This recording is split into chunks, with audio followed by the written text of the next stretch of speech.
E a primeira entrevista dessa edição é para contar uma história cheia de doçura. Uma avó, impedida pelo coronavírus de contar histórias para suas netas, resolve começar a gravá-las. Essa iniciativa, a princípio bem simples, virou um podcast. E quem conversa com a gente é a jornalista Ivani Cardoso. Olá, Ivani. Muito feliz de conversar com você.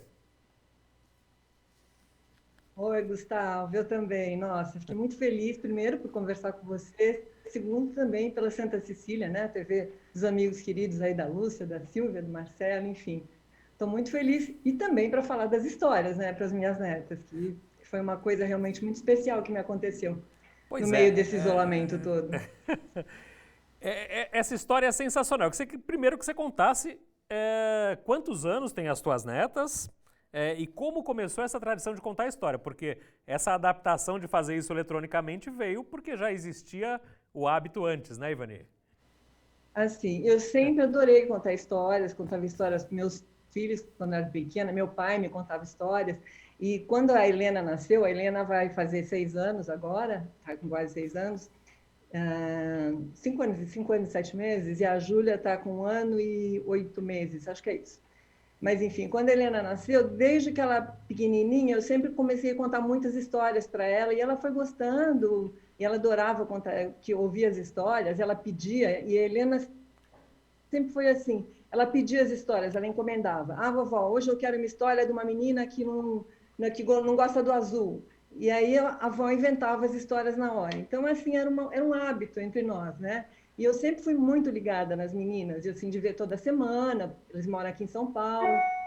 E quando esse isolamento chegou, foi um sustão, né? Porque primeiro você lidar com isolamento, com o medo, a insegurança. Então, eu acho que nesse período eu tive muita sorte. Primeiro porque pela fé, pela espiritualidade, que isso dá forças, né?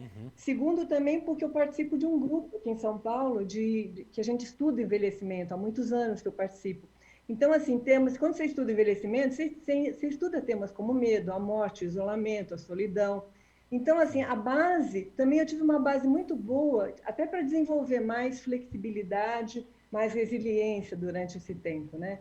E terceiro foi assim, que você está num presente tão difícil e as meninas me ajudaram a pensar no futuro, né? Porque eu imaginava estar perto delas, abraçar, beijar.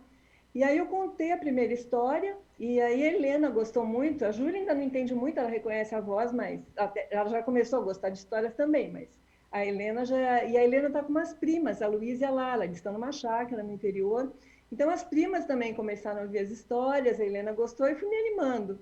E aí, então, assim, praticamente eu contava uma história por semana, eu contava a história, eu gravava e eu fazia as histórias no universo delas, na chácara, ia levando personagens para lá, Emília, do Monteiro Lobato, Peter Pan, até a Mary Poppins apareceu por lá para substituir a babá que precisou sair por 2 dias. Então, assim, acho que elas gostaram, a minha nora, meu filho, falaram, não, elas gostam, então, assim, a Helena sempre me mandava mensagem depois que ela ouvia a história, vovó, adorei. Então foi assim, e isso me deu assim tanta alegria de poder, era um jeito de ficar perto delas, né, de matar um pouquinho a saudade e pela história, pelas histórias que sempre foi uma ligação forte entre nós. Então foi muito bom. Esse hábito de contar histórias, da criança ouvir histórias desde pequena, né, de se acostumar com a palavra escrita, falada, mas enfim, sem a imagem junto, é fundamental para as crianças, né? Para a criatividade, para desenvolvimento de personalidade, inclusive. Imaginação, né? Eu acho que para imaginação também, só o fato de imaginar, né, você vai contando, elas vão imaginando também, né? Então, eu acho que isso é uma coisa muito boa. E o engraçado, assim, quando eu fui contando as histórias, e às vezes eu mandava para uma amiga, nossa, que legal, eu vou colocar para minhas netas. Aí uma amiga dizia assim, mas é de menina, eu queria inspiração para uma história de menino. Então, eu fui tendo vários retornos, sabe? Então, isso foi, sei lá, você vai ficando feliz, né? De repente, suas histórias poderem inspirar outras avós também.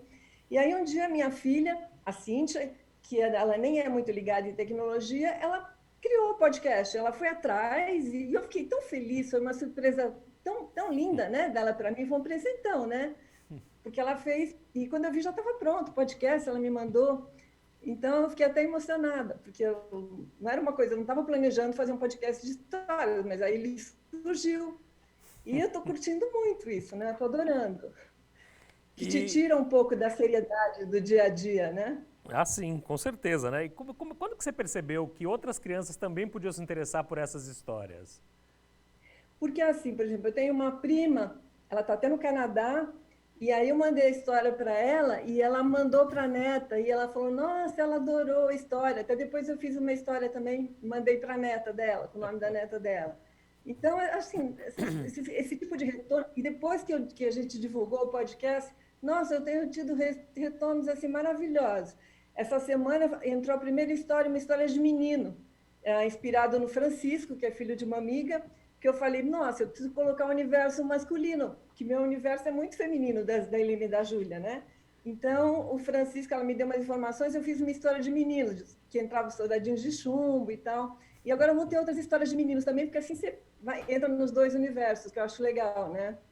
Pô, eu nunca Então tinha tá pensado sendo nisso, mas uma experiência. é interessante isso de história sob demanda, né? Com os personagens ali do um sítio do Pica-Pau Amarelo, literalmente ali, com personagens de vários universos e elas no centro da ação.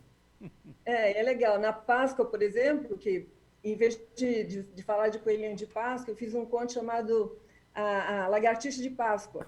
Como eu morro de medo de lagartixa, a Helena sabe disso, ela dá muita risada do meu medo, ainda bem que ela não tem. Então, eu fiz um conto em que, para que eu conseguisse chegar perto delas, eu tinha que me transformar numa lagartixa, era o único jeito.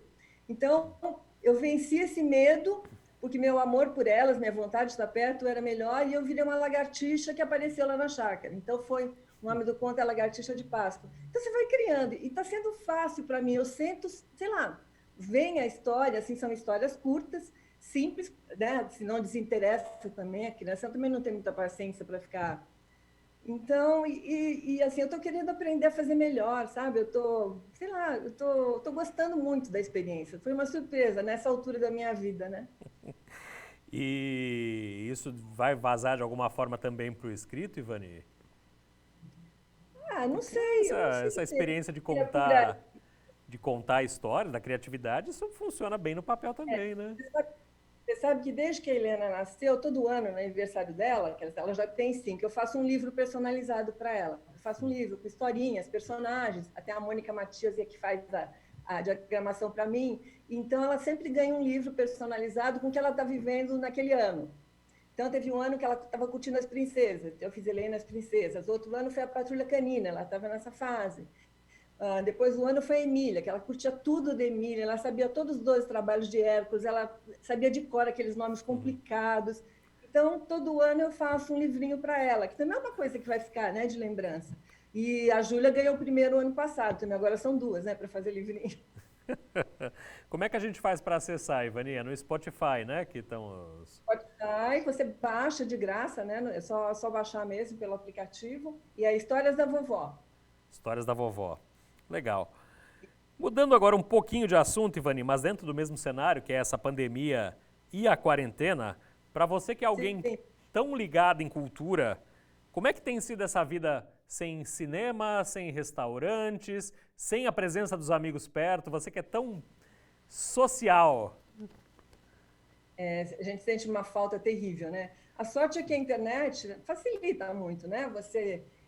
Depois filme, né? Eu amo o filme, você sabe bem, a gente sempre fala muito sobre cinema. Então, tem Netflix, tem, sei lá, os filmes também trazem um alento, né? Você começa, tem séries, hoje em dia tem um monte de séries boas, tem livros e tem bate-papo, você vai fazendo Zoom com os amigos também, né? Então, eu acho que você vai procurando forma de fazer coisas que te agradem, que te façam bem, para você sair um pouco desse. Eu ainda dou sorte que, como eu trabalho já como assessoria de imprensa, faço redes sociais, então eu consigo trabalhar na minha casa. Isso é uma bênção, né? De você ter a sua casa e conseguir trabalhar de casa. Muita gente não consegue. Então, isso para mim também ajuda a passar o tempo, né?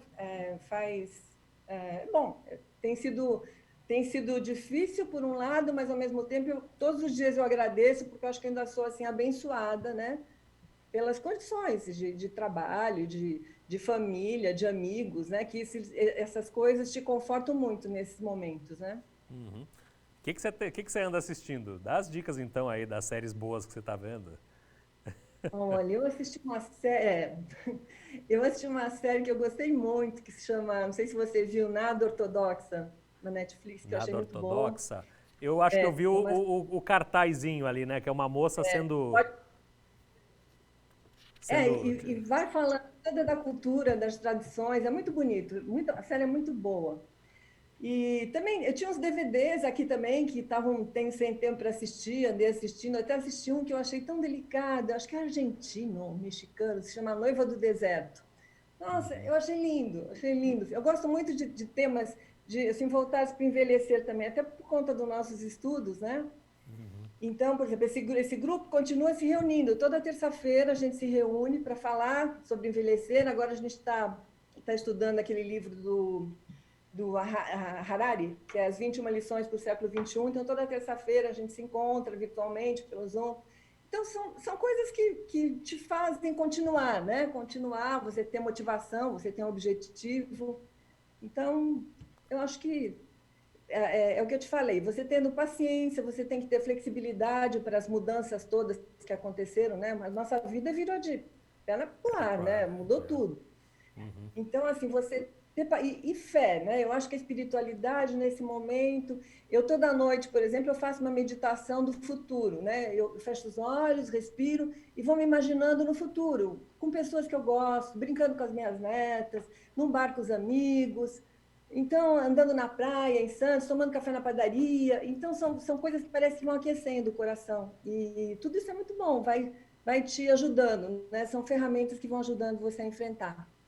E É eu acho que a verdade. força dos amigos também nessas horas, porque assim, o dia que você não está muito bem, parece que alguém e te liga. Você também sabe que tem um amigo, de repente, aquele dia não está muito bem, e você liga. Então, acho que é uma troca. E essa troca afetiva, nossa, assim, é fundamental na vida da gente. Eu queria E ainda marcar. dei mais uma sorte. Oi? Por favor, Só continua. complementar. Ainda dei mais uma sorte que meu irmão, aqui em São Paulo, mora no mesmo prédio que eu, né? E a gente se dá muito bem. Então, como os dois estão em casa, assim, então a gente se encontra. É só descer alguns andares ou subir alguns andares. Então, isso também me deu um pouquinho de companhia nessa fase, né? Ah, sim. Seu irmão que é ator, né? Meu irmão é ator, Seu irmão que é ator. diretor. Ele dá aula para a terceira idade também, que está uma fase meio parada agora para ele, né? Aham, Os é. velhinhos têm que ficar em casa, fazer o quê, né? Seu Tem irmão, jeito, a gente tem que eu me lembro, competir, ficar em casa. você me contou uma vez, ele participou do Pichote, né, Ivani? Seu Ele irmão. fez o personagem Lica, que foi um dos personagens lindos do Pichote, um personagem assim que eu diria inesquecível, um personagem muito bonito do filme. O filme é lindo, né? É um filme Demais. dificílimo, forte, ainda muito atual, mas o personagem dele tem um quê de poesia assim no meio daquele caos e daquela violência toda. É verdade. Ivani, eu queria te convidar para quando acabar essa loucura toda, ou mesmo antes de acabar, se você quiser vir de máscara aqui, até para conhecer os estúdios novos e falar sobre Vou esse sim, grupo de estudos de velhice também. sim, vou. Papo com você é sempre excelente. Nossa, Gustavo, eu fiquei muito feliz, muito feliz. Muito obrigada. E vou sim, a gente combina, tá bom? Perfeito. Muito obrigado, Ivani. É Histórias da Obrigada a Vovó, você. né? Histórias da vovó. Histórias da Um Vovó lá no beijo. Spotify. Beijão, Ivani. Isso.